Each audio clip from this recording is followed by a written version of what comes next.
जय श्री कृष्णा भारत। मैं आपका दोस्त, आपका भाई, आपका बेटा विकास यादव आज फिर आया हूँ एक नई वीडियो के साथ में देश को जागरूक करने के लिए। आज है टॉपिक एंड्रोमेट्रियोसिस। एंड्रोमेट्रियोसिस क्या है? जो हमारी बच्चेदानी है, यूट्रस है, उसके अंदर की जो लाइनिंग है, उस लाइनिंग पर टिश्यूज़ होते हैं, एंडोमेट्रियम टिश्यूज़। जब वो एंडोमेट्रियम टिश्यूज़ कई बार हमारी बॉडी के अदर ऑर्गन्स पर जाकर बाइंड हो जाते हैं, इकट्ठे हो जाते हैं, जैसे कि फेलोपियन ट्यूब पर या फिर अंडेदानी पर, जिसे हम ओवरी बोलते हैं, और कई बार ये इंटेस्टाइन में भी हो जाते हैं, यूट्रस के चारों तरफ सराउंडिंग में आ जाते हैं। अब जब हमें हर महीने महीना होता है, साइकिल होती है, तो ये जो ब्लीड करता है वो ब्लीड सेम वो टिश्यूज़ ओवरी पर भी, फेलोपियन ट्यूब में भी और इंटेस्टाइन में भी ब्लीड करते हैं। और उसमें जब बार बार ब्लीड होता है तो उसमें एक चिपचिपापन हो जाता है, और कई बार हम पेशेंट की ओवरी और फेलोपियन ट्यूब ये आपस में चिपक जाती हैं, जो कि जब कॉम्प्लिकेटेड हो जाता है तो हमें लगता है कि कहीं इसकी सर्जरी ना करानी पड़े। तो ये है एंड्रोमेट्रियोसिस।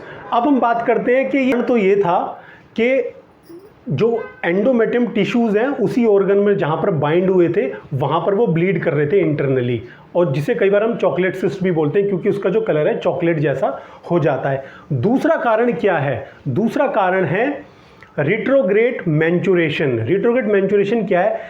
जब साइकिल आ रही होती है, उस साइकिल के टाइम पे अगर इंटरकोर्स किया है या रिलेशन बनाए हैं, तो हमारी साइकिल जो है वो रिट्रोग्रेड हो जाती है। कई बार आप देखते भी होंगे, महसूस करते होंगे कि ड्यूरिंग साइकिल अगर इंटरकोर्स हुआ है, रिलेशन बनाए हैं, तो साइकिल कम हो जाती है, पीरियड कम दिन चलते हैं या फिर खुलकर नहीं होते, तो वो जो साइकिल का ब्लड है वो अंदर रिट्रोग्रेड करता है और फेलोपियन ट्यूब और ओवरी के अंदर वो ब्लड चला जाता है। दूसरा कारण ये है। अब हम बात करते हैं इसमें सिम्टम की।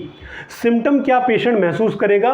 कि पेनफुल साइकिल होगी, काफ़ी सीवियर पेन भी होती, यूरिन पास करते हुए पेन होगा, स्टूल पास करते हुए भी कई बार पेन होगा, और इंटरकोर्स के टाइम पर भी पेन होगा। ये इसके सब सिम्टम हैं।